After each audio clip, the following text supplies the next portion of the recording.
Okay. Okay, fantastic. Thank you so much, David. Hi, everybody. I'm Lynette Russell, and this is the final Global Encounters and First Nations Peoples seminar for 2024. And I'm currently on the traditional lands of the Wurundjeri people of the Kulin Nation here in Melbourne, which is also known as Naarm, which was its traditional name. And we give thanks and acknowledge elders past and present who have supported us in our research over many, many years. So it's my great pleasure tonight to welcome from us tonight for our guest. It's definitely early in the morning, but to welcome Dr. Tristan Mostert, who's going to be talking to us today on the wonderful project that he's been doing over the last few years. And it's looking at the regional dynamics of the 17th century spice wars in Maluku. And as luck would have it, Tristan, who works at the University of Leiden, where I was for quite some time last month, he was actually in Indonesia and we missed each other completely. So I'm so pleased that we're going to have this opportunity tonight to hear him speak. David, would you mind dropping that slide and we can get Tristan to share his? Thank you. Okay. Good morning, everyone. Let's see if we Thank you. can get this show on the road. Whoop.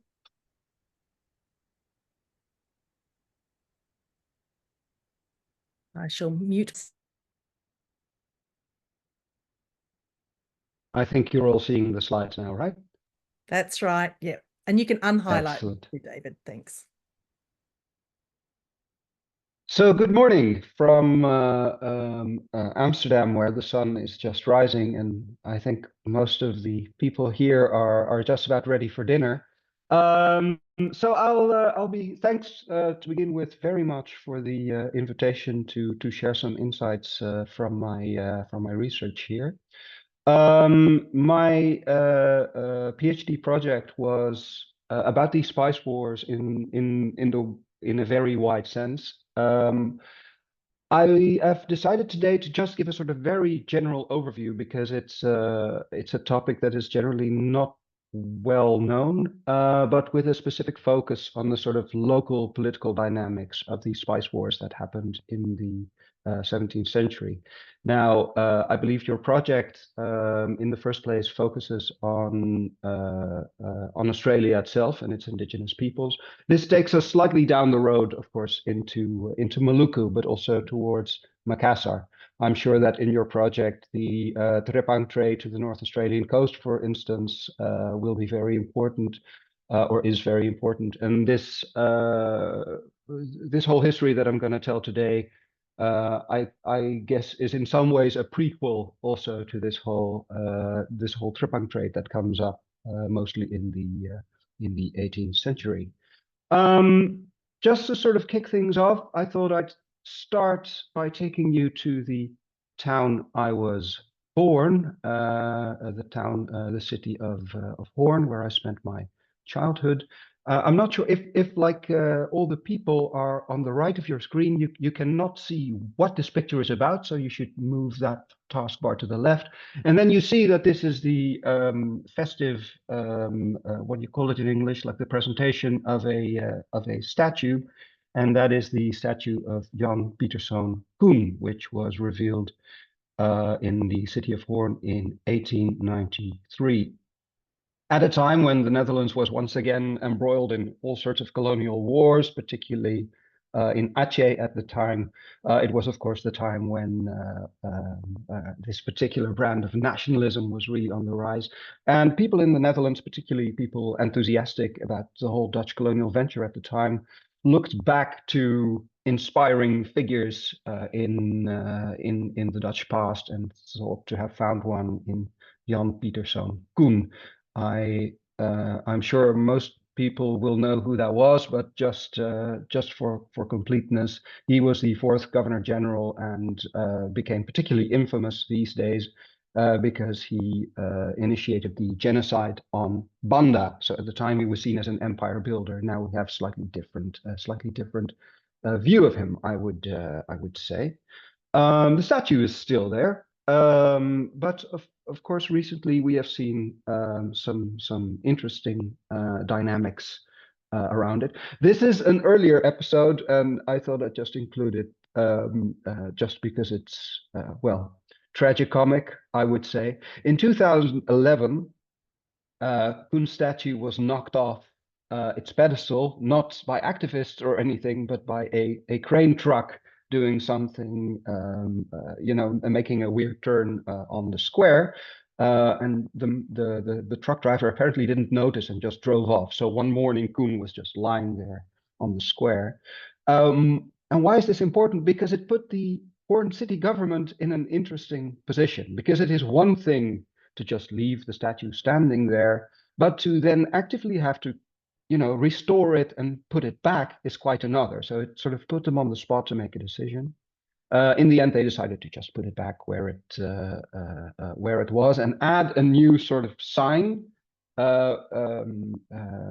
with QR codes at the time, which was very state of the art. And one of them told a story where all Kun's good deeds were summed up, and another QR code brought you to a website where all his the bad things he did were summed up. Of course, this was this still feels like it's from a different century if I tell it like 13 years later.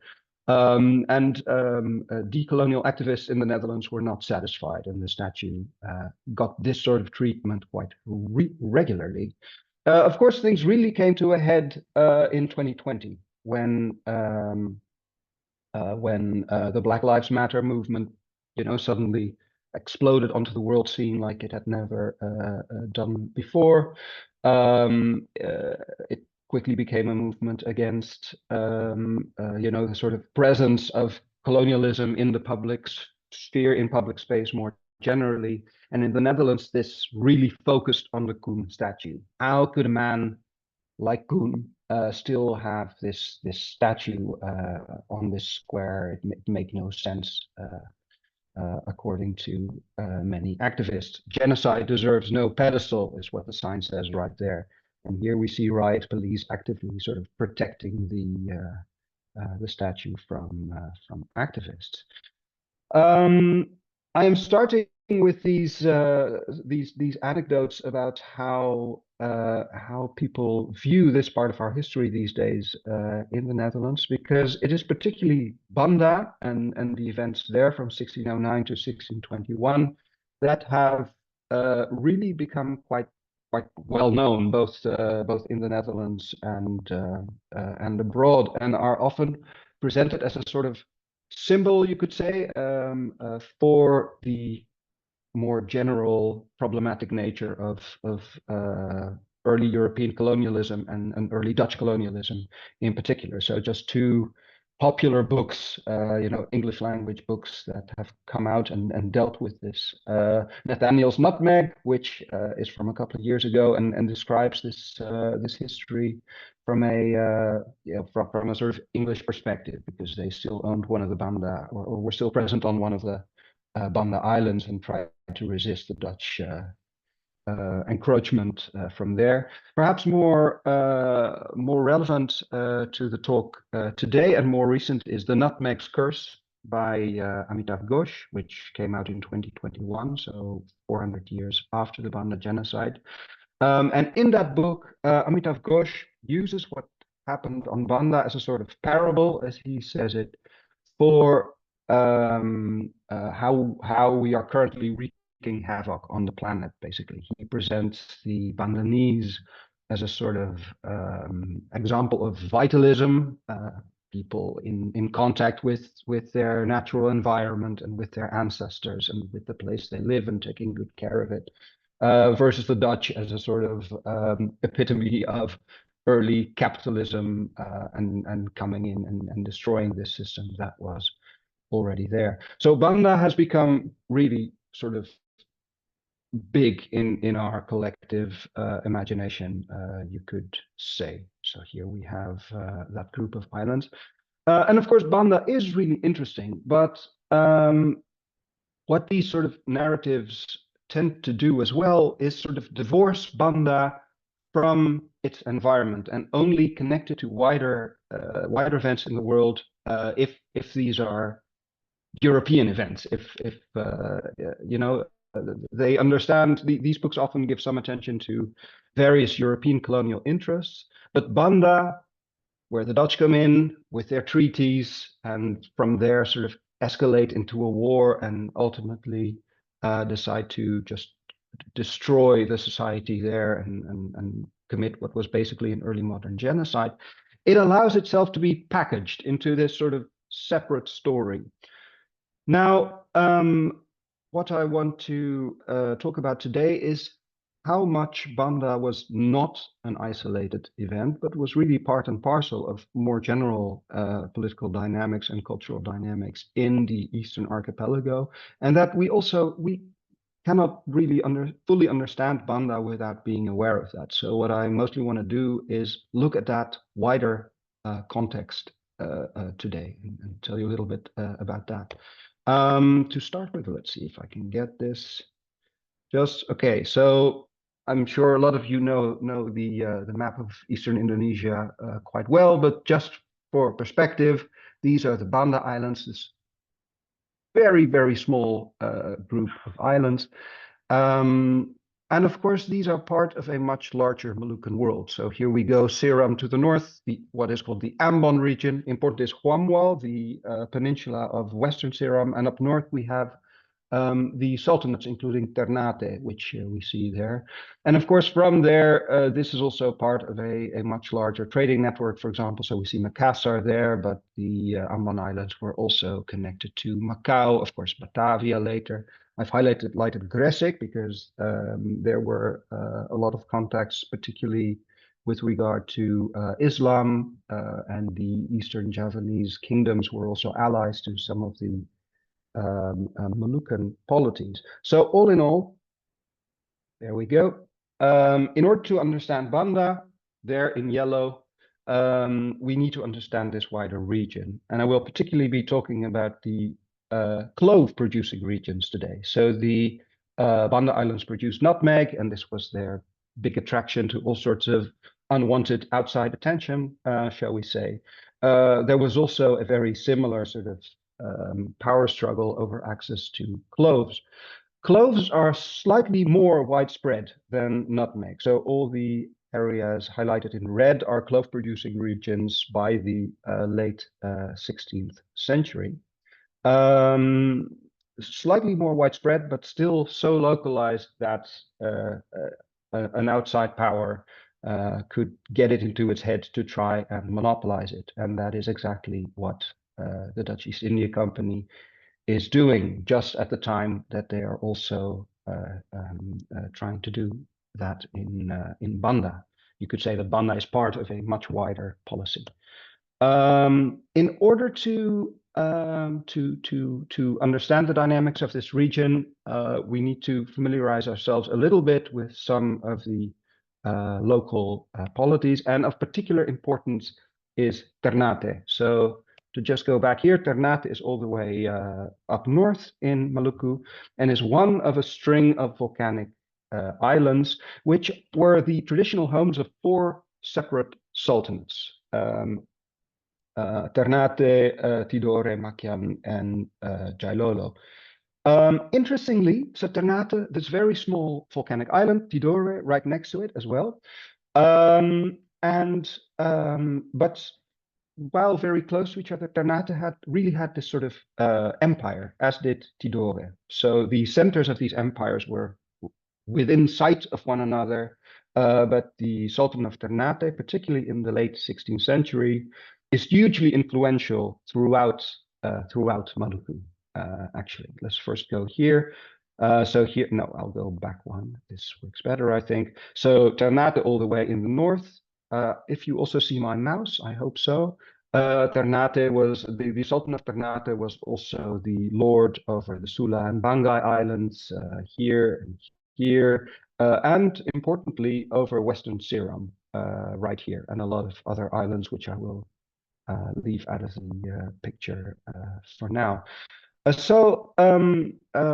That also made the Sultan of Ternate in name the lord of most of the clove producing regions in Maluku at large. And this made it incredibly important also to the Dutch in terms of obtaining a spice monopoly. The Ternatans were attacked by the Spanish from Manila in 1606, and then the Sultan of Ternate decided to ask the Dutch for help. And the Dutch said, yes, we will happily help you against the Spanish, but we have some conditions. And of course, the main condition was that they would sell all their cloves to the Dutch at a fixed price and to no one else. And after making this deal with the Sultan of Ternate, they also tried to get this deal sort of upheld with all the various communities that the Sultan was officially also ruling over.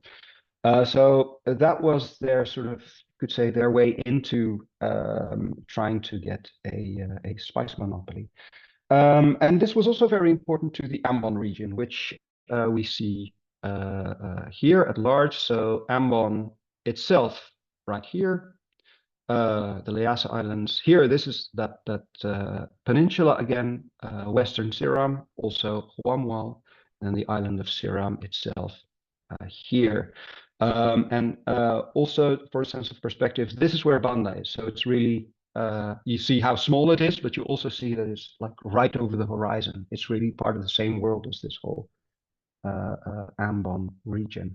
We will now zoom in a little bit to the western side of this same map, just to get to know the sort of political lay of the land in the early 17th century. So the areas I have marked in yellow had originally already been colonized by the Portuguese. The Portuguese had also begun missionizing there, and over these areas they really were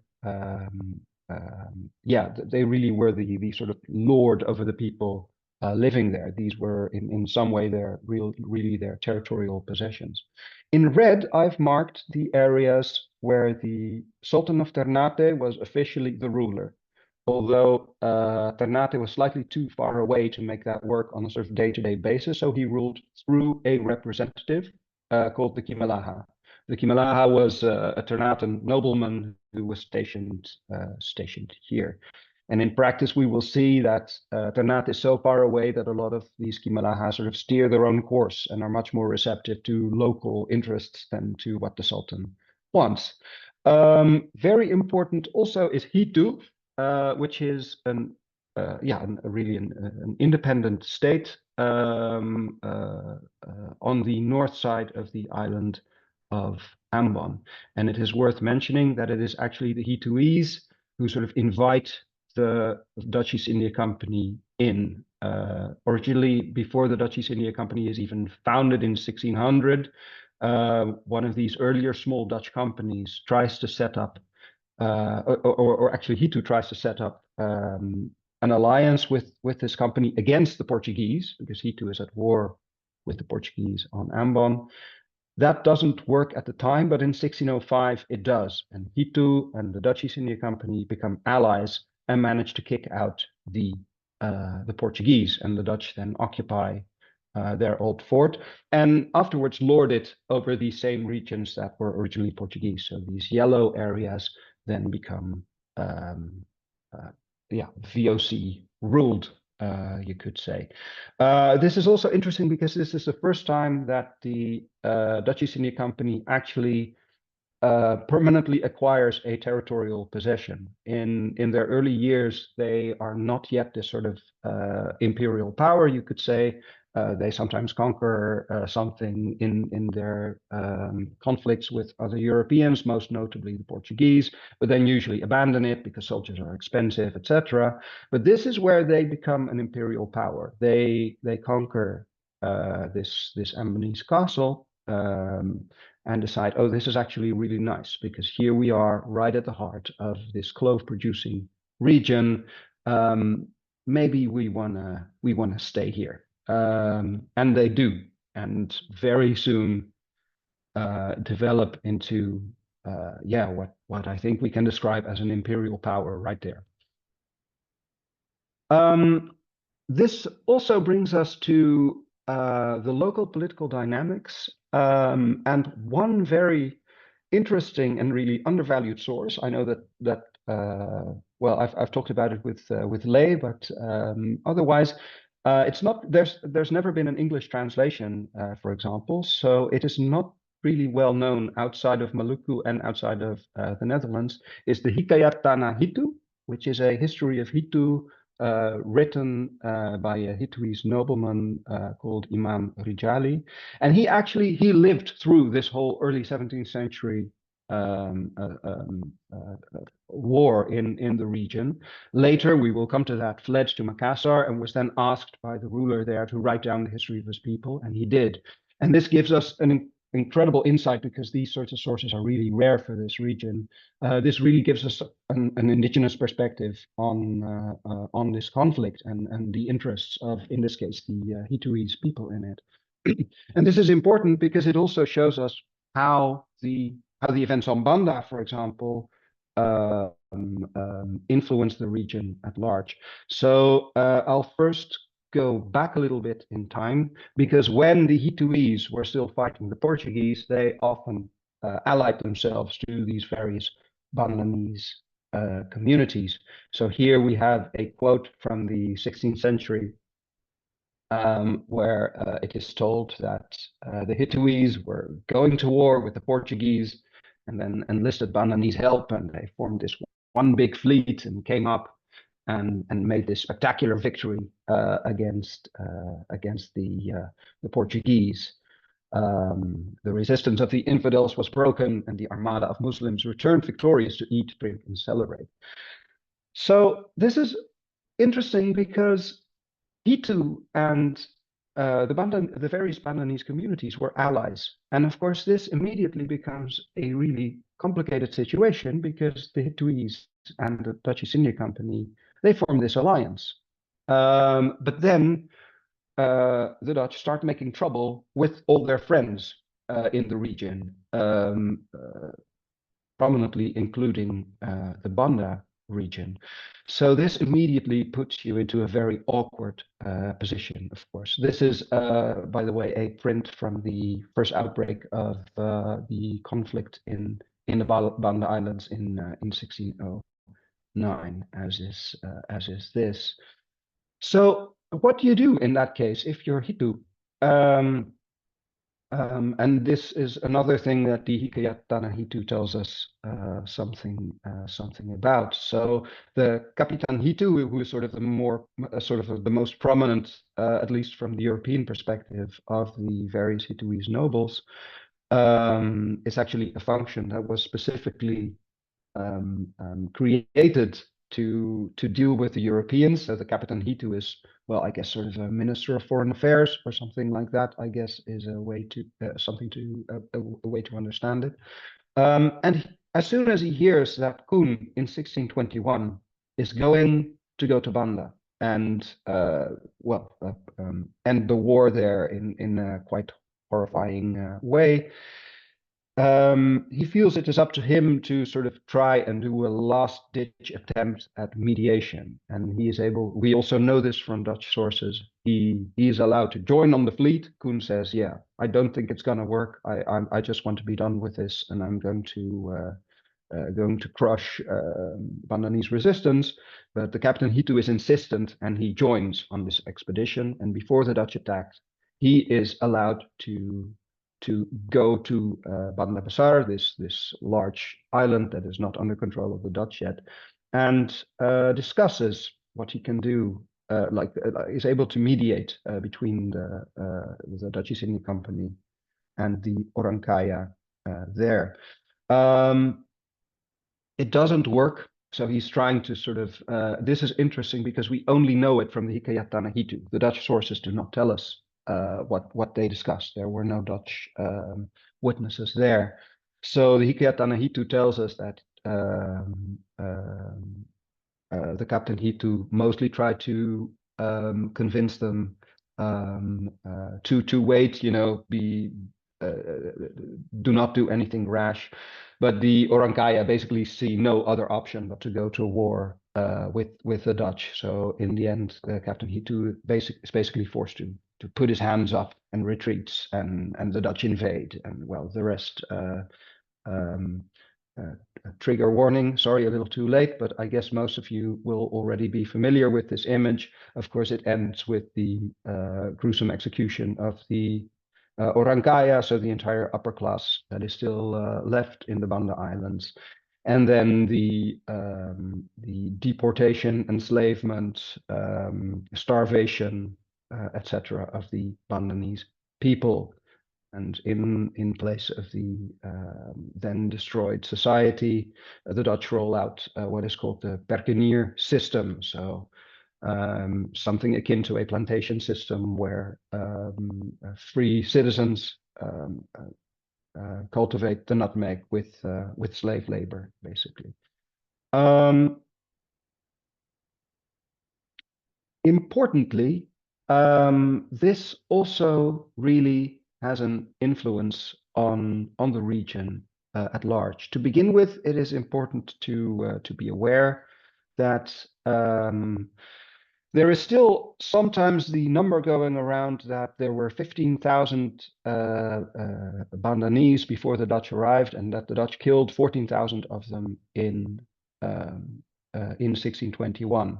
While they certainly destroyed Bandanese society, this is not exactly how it went down. This is actually a misinterpretation of a 1630s Dutch source, where a later governor writes, okay, there were 15,000 people here, and there are only 1,000 left. But not all those people were killed in 1621. A lot of them managed to actually get away, and the Dutch didn't even really notice. So there was this huge exodus from Banda. Actually, it started before 1621 already. And a lot of these people end up at the Ceramese coast, also at the Leas Island, right near Leas Islands, right near Ambon, actually. And a lot of them also go to the Kei Islands, so further east. And this, of course, has a huge impact on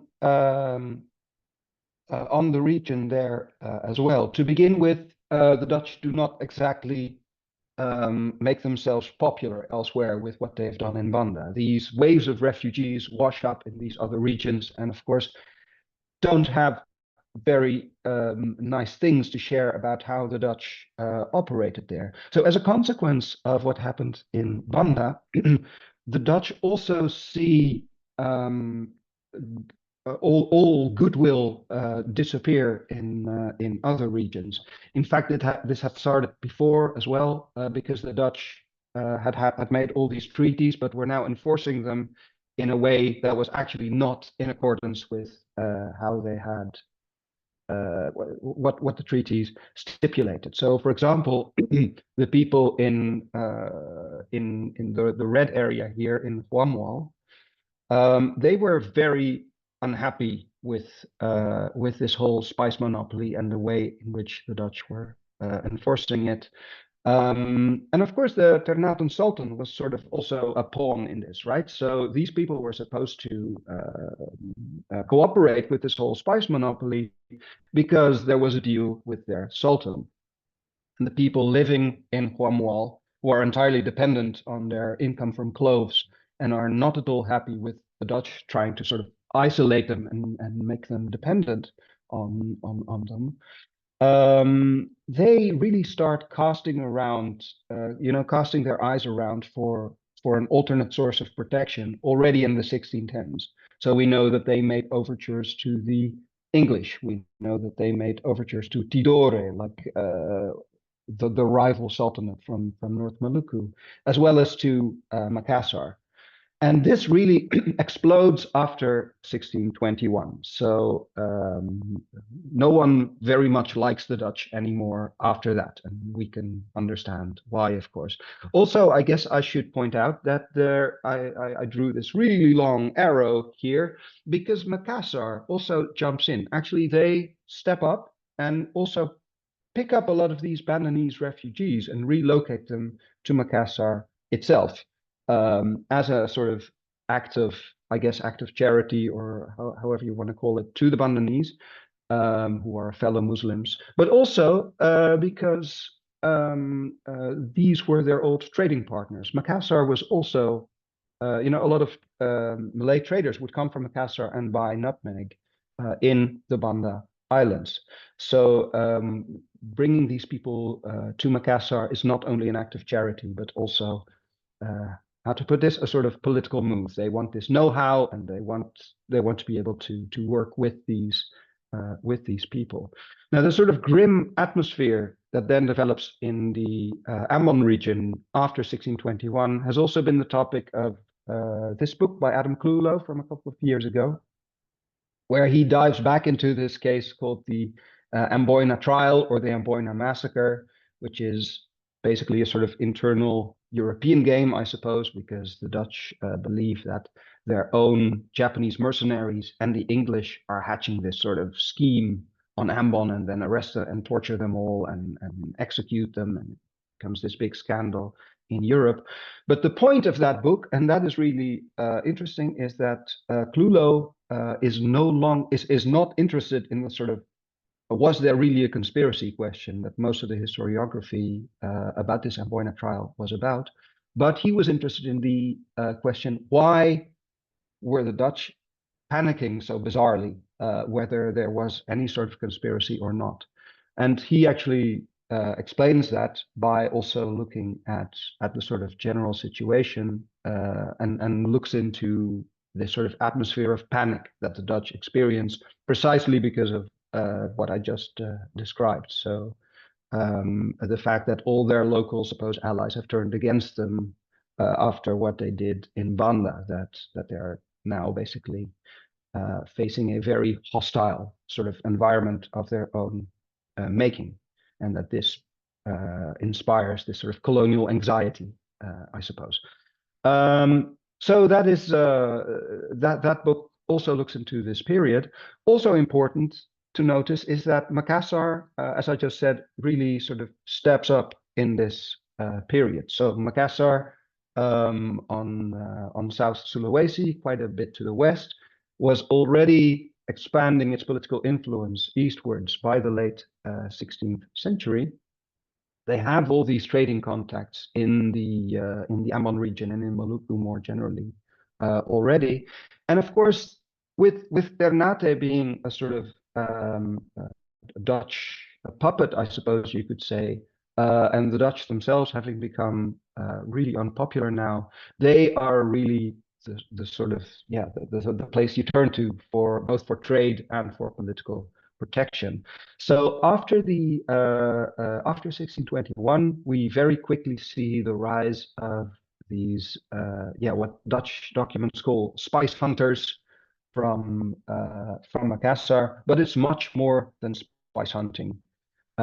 This is a quote from the Batavia Dagregister, and is from this Italian sort of go-between called Giovanni Maria Moretti, who describes, he is both welcome in Makassar and Batavia, so he can inform the Governor General what's going on in Makassar, and tells them that these huge fleets are equipped now. Every year, 600 merchants are going out, they're bringing weapons, they're also bringing local Makassar aristocrats who are to offer protection and help to any Malukan communities that need them. So we see here that there's this huge clove trade that's really growing, actually, the clove trade to Makassar, but it goes hand in hand with offers of protection, of political political influence as well. So Makassar is really making its entry into the region after 1621. And then something, I guess, unexpected happens, because in 1625, the Dutch suddenly have this huge windfall military force called the Nassau-Vloot. The Nassau-Vloot was actually a fleet meant to make life miserable on the Spanish around the entire Pacific. But at the end of this tour, it sort of stumbles into Maluku, you could say, unexpectedly.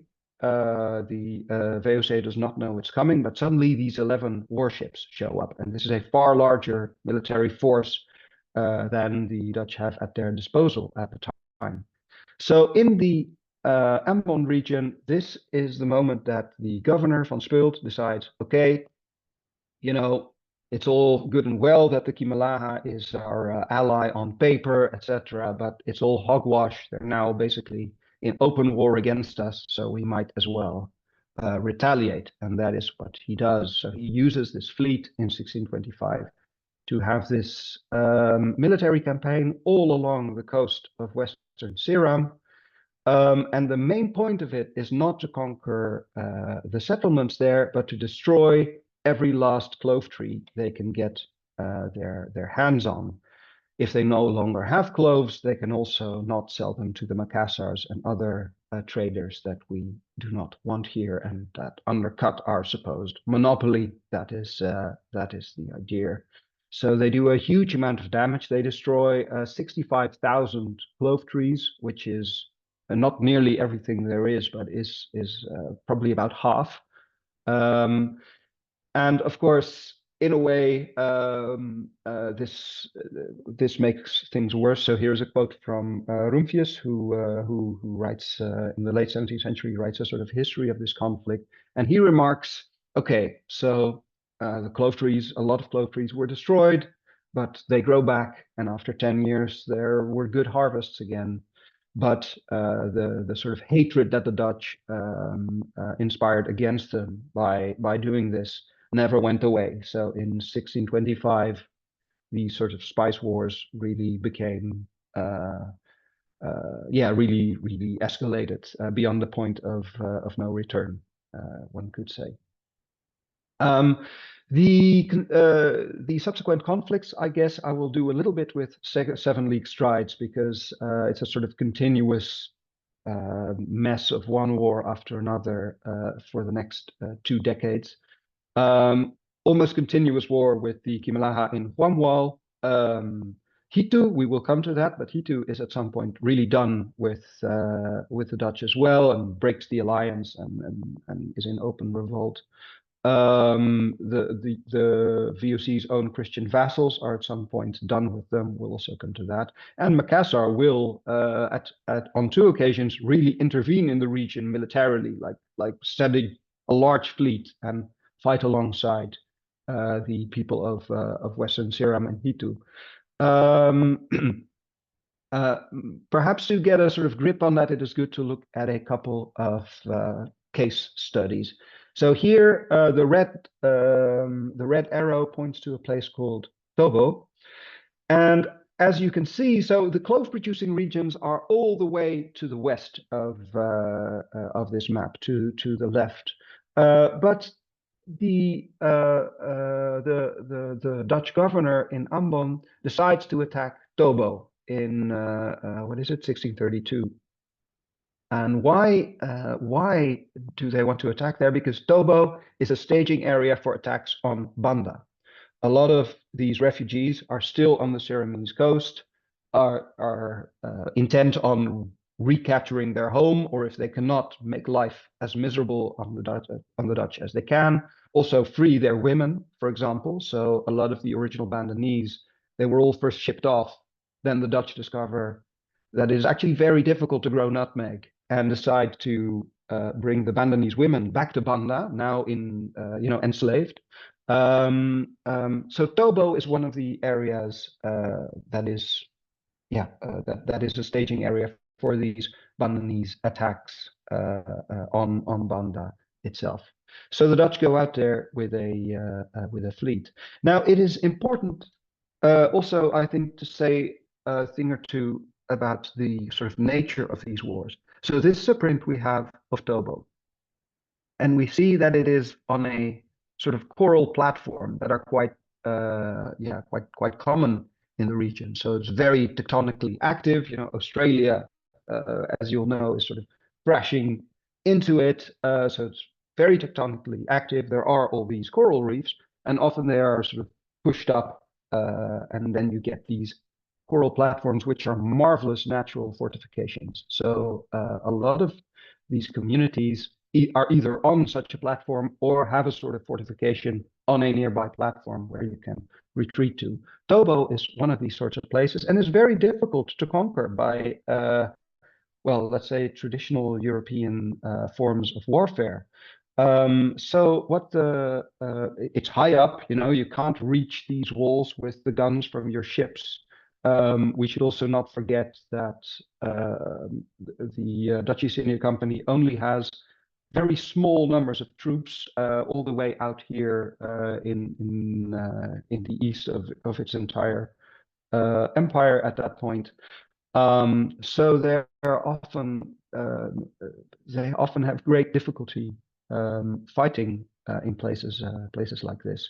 So what they increasingly rely on is local tactics and local forces.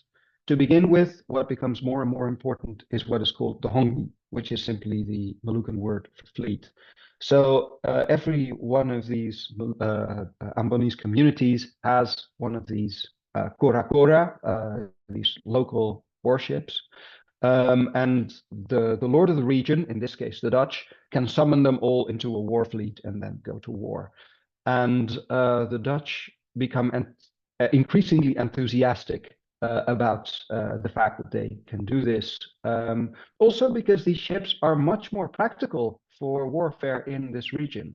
You have these huge European ships, they are quite deep in the water. They cannot sail well against the wind, which is quite problematic if you're in monsoon Asia. So if you want to have a military campaign, these ships are much more practical. They can go right over a coral reef. They have rowers, so you're not dependent on the monsoon.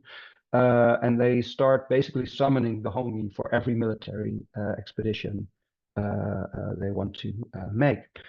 Also increasingly important are the Alifuru, the original or the inhabitants of the interior of Ceram, who are not Christian or Muslim, who are not involved in this sort of trade network that exists in the region, and who are usually in conflict with the mostly Muslim villages on the coast who are involved in trade, etc.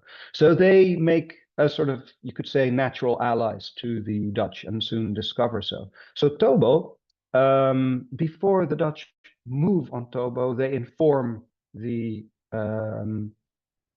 Alifuru of Ceram, and those actually march through the island and also show up for the siege and are really important in conquering Tobo in the end.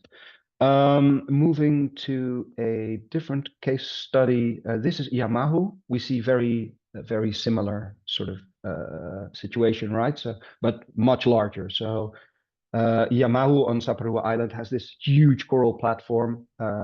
Its inhabitants have defended it really well with this large wall, which is also defended with Javanese guns. So this is the sort of place that you cannot reasonably expect to conquer. So what the Dutch do here instead is wage what I guess you could describe as scorched earth or environmental warfare, if you will. They besiege the town with no hope of, no intention of conquering it, and then use the opportunity to destroy all the cloves in the region and everything that is edible as well. So Artis Gijsels, the governor of Ambon at the time, sort of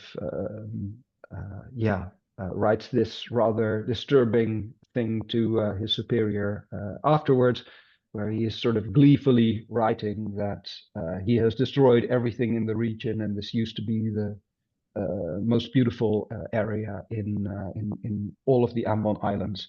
But when the people come down from the hill, they will probably sit down and weep because of the destruction that the Dutch have caused there. Tristan, And this will be a yes. Maybe just 5 more minutes so we can get some questions. Excellent. Yes, I'm sorry. I'm noticing I'm going slightly more slowly.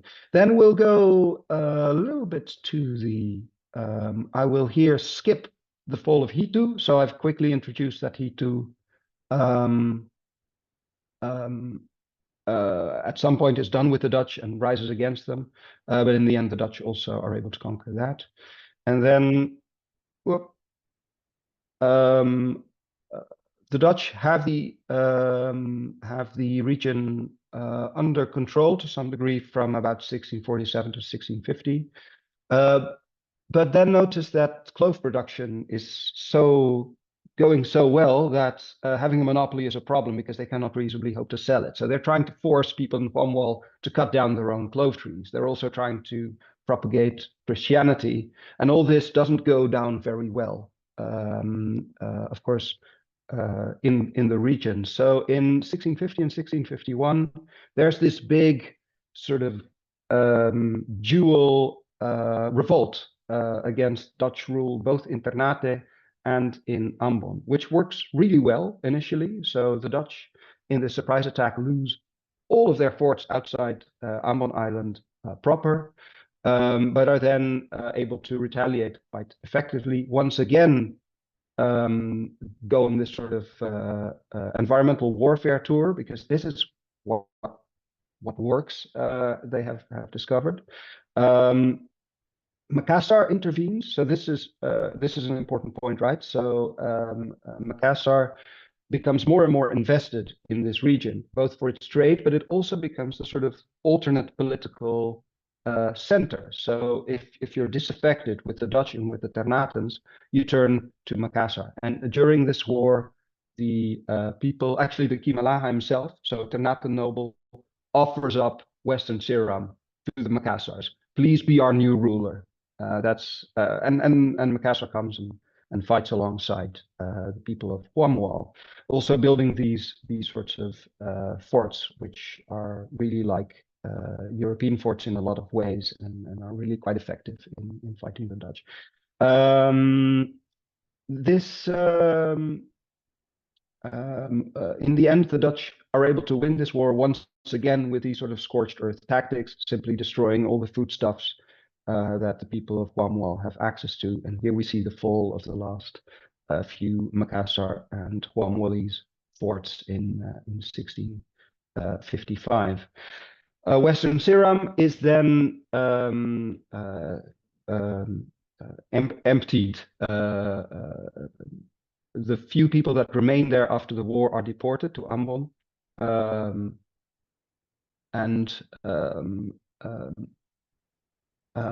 Rumphius, for example, describes how no two brothers are put in the same household for fear of another rebellion. And the admiral of the time puts it even more grimly. He says, to make them forget their name all the more. So he is really trying to efface this society. Like if you could certainly call this a cultural genocide as well. So this is where we were before. By 1646, Hitu and the Leasa Islands are effectively under Dutch control. After this last Great Huamual War, Western Seram and the island of Kilang are empty. No one is allowed to live there, and the Dutch sort of deport people to a few places around their forts or spread them out thinly across Ambon Island, mostly. And I will very quickly note that the Dutch also use this period, use this conflict to sort of blackmail the people of North Maluku to eradicate cloves there as well. So all the cloves produced after 1656 are produced in areas that they directly control, and they make a point of extirpating it everywhere else from then onwards. This is one of the forts that they built to control the local population, but I will skip the details for now. I guess I will use this image to say, make a few general concluding remarks. So I guess I covered a lot of ground, a little bit too much, perhaps, but politically, it's very important to note that you really have to look at these local political dynamics, and not just in a sort of general way. people like Andaya and Reed. Andaya always paints up this cultural sphere, which explains the sort of historical dynamics. Reed was very fond of laying out the sort of networks that existed. But I think in order to really understand what happens, you also have to look at the historical specifics more closely. This sort of broadly sketched image does not explain everything. While looking for the sort of local political agency, you should also be aware that you cannot tell this story without a European component. So authors like Jennifer Gaynor really try to write the Europeans out of the story in order to get an indigenous history. But I do not think you can do this in the case of the Spice Wars, for example. The Europeans are so important in it, trying to write them out of the story makes no sense. And I guess a more general sort of personal moot point is that in order to understand this region, we should really move sort of beyond the Banda case study, which has become so popular. In order to understand Banda, we need to understand the wider region as well. And that history is at least as interesting and important as what happened on Banda in 1621. Thank you very much. Thank you. I'll get David to spotlight me again and the rest of the audience. Thank you, Tristan. That's really fascinating stuff. I'm just going to, we don't have a lot of time, but I've got a couple of quick things I'd like to say. Um, I'm, I must admit, I did find the crane truck that knocked the Cohen off his, it's a rather wonderful to see a truck driver as a critic. But Lee's got a question here. Do you want to ask it, Lee, or shall I read it out? I'll read it out. How are the spice wars treated in Indonesian historiography?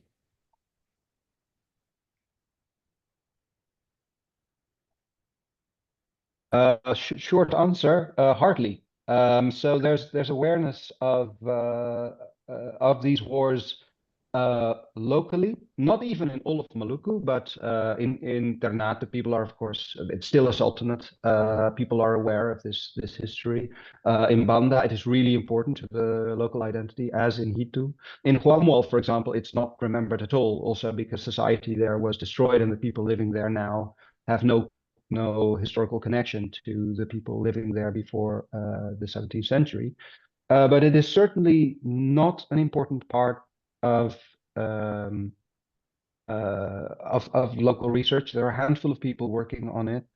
And of course, Banda is really coming into the picture also because there are so many big international authors who say a thing or two about it. So Amitav Ghosh, with his book, he was recently in Banda, and you get that sort of dynamic. But this wider story is still comparatively unknown. And I don't think school kids in Java, for example, are taught about it at all. Okay. Bernard Zimmerman's just asked the question of what sort of death toll we are looking at. Yeah, there are some estimates, mostly from Gerrit Knaap's research, who has investigated the period after this. Like the sort of colonial system that develops from the late 1650s onwards. And he has looked at some polls and finds some 30,000 missing people between, the early 1630s and the first counts in, I think it's the 1670s or so. So that is, it's really a sort of ballpark estimate, of course, because the Dutch weren't counting and no one else was, but we're probably looking on something in the order of 30,000 lives lost in the course of these conflicts, which in a population of 100,000 is a lot. So yeah, absolutely. I'm really I'm very grateful for you reminding us of Adam Clulow's work on anxiety and crisis and fear. I think that's a very telling and very powerful motivator. Also, I was thinking about Kate McGregor's work, Catherine McGregor, who's from Melbourne University, who's done some work on oral histories and songs associated with the Banda massacres, which is, again, I recommend people having a look at. But I wondered if you were familiar with there's a rock art painting in Australia which has been reinterpreted as a Malukan fighting craft, and which probably would date it to this period. And the archaeologists and the rock art specialists who have looked at this, it's Mick de Ruyter and team from Flinders University, have really got a pretty convincing argument that this is not a prow. It's not a trading vessel. It's definitely a kind of a war vessel. Now, whether it came to the coast of Northern Australia or alternatively someone on an Aboriginal person on a Indonesian vessel may have observed it and then recorded it back when they came back to Australia. But it does really kind of remind you that we're really very close to all of this activity. Yeah. And obviously, Ambon has a huge part, plays a huge role in Australian history. I mean, I have an uncle who's actually buried from the World War II um, on Ambon, as are many, many, many, many families have that. So there's a very strong connection there, which dates to the Second World War. But obviously, there's tantalizing clues about potential kind of engagements earlier than that. Do you plan on publishing this as a book? Yeah, I do. I I'm currently in the final stages of talking with NUS, so it should come out there at, well, I hope in not too long. Yeah. I hope so too, because I think it's an absolutely fascinating story. What else? I had one other couple of other questions. Does anybody else have, sorry, while I'm just looking at my quick notes. Okay, no, I'll just go on. We know that cloves enter Europe much, much earlier than nutmeg.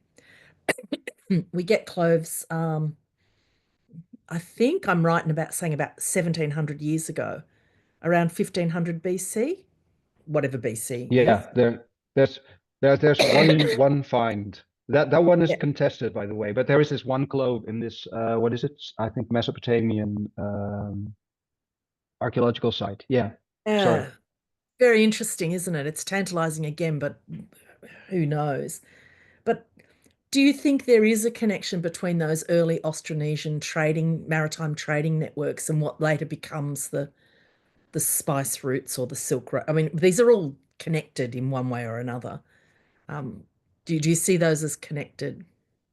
Well, yes, absolutely. So we know that cloves, nutmeg, etc., made their way over the maritime Silk Road specifically, right? So finding their way to the Indian coast, to Gujarat, and from there with other traders to what is now Egypt, for instance, or and from there to Venice, to name one example. And this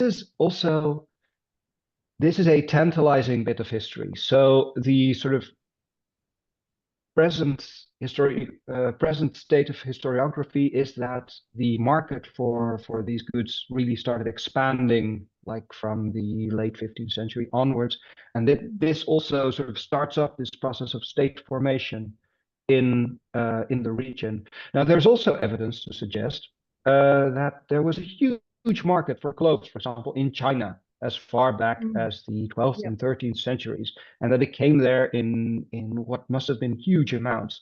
So that story of and then cloves became popular, and they started cultivating them rather than getting them from the forest, and all these states started forming. It might be that we just tell the story that way because we don't know what happened before, but it seems unlikely. There's a huge market for clothes earlier as well, so it can't be that simple. Let me No, put it that way. Yeah. it's fascinating that the role of plants in, I mean, because one of the tricky things with plants is, for the most part, archaeologists don't actually have plant remains to work with.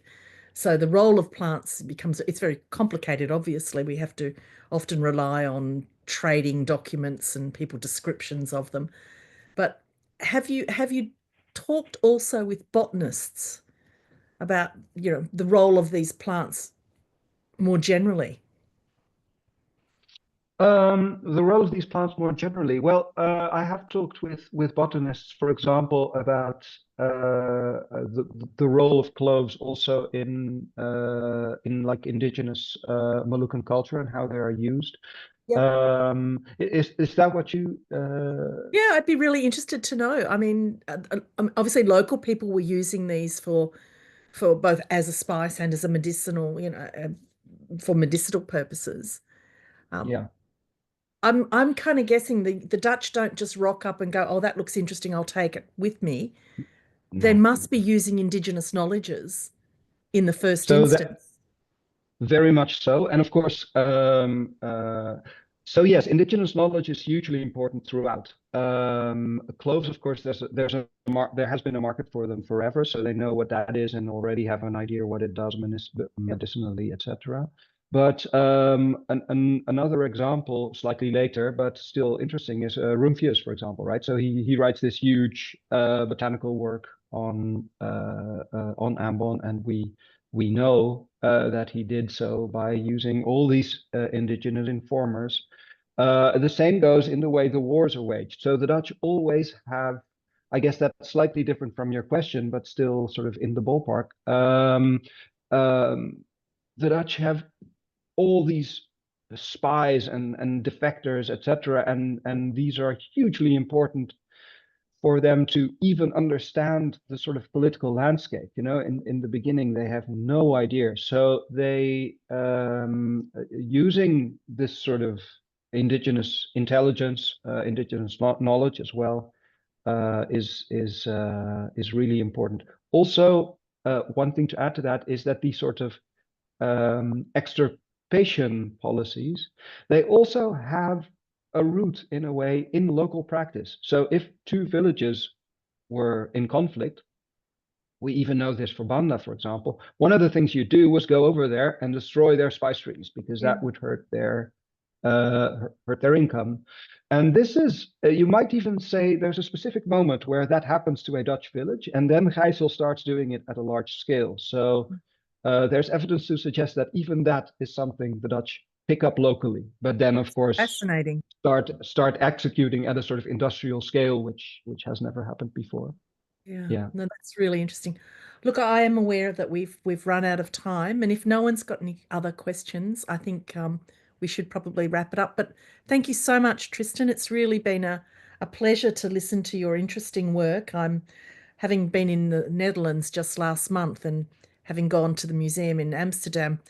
The the capacity to confront colonialism is still very challenging, quite clearly, for various museums. I mean, it's getting better. I've visited often enough to see an improvement, but there's a long way to go. So thank you for reminding us of how important this all is, and I'll just let everybody know that we certainly will start off some seminars in the new year, probably not in January, but I would say in February. So watch out for emails and various social media posts about the upcoming seminars. So thank you so much, Tristan. Greatly appreciate it. And hopefully next time when I'm in the Netherlands, you won't be in Indonesia and we can catch up properly. excellent. Thank you. Yes. Thanks a lot. Bye bye, everybody. Thank you. Thanks so Bye. much, Tristan.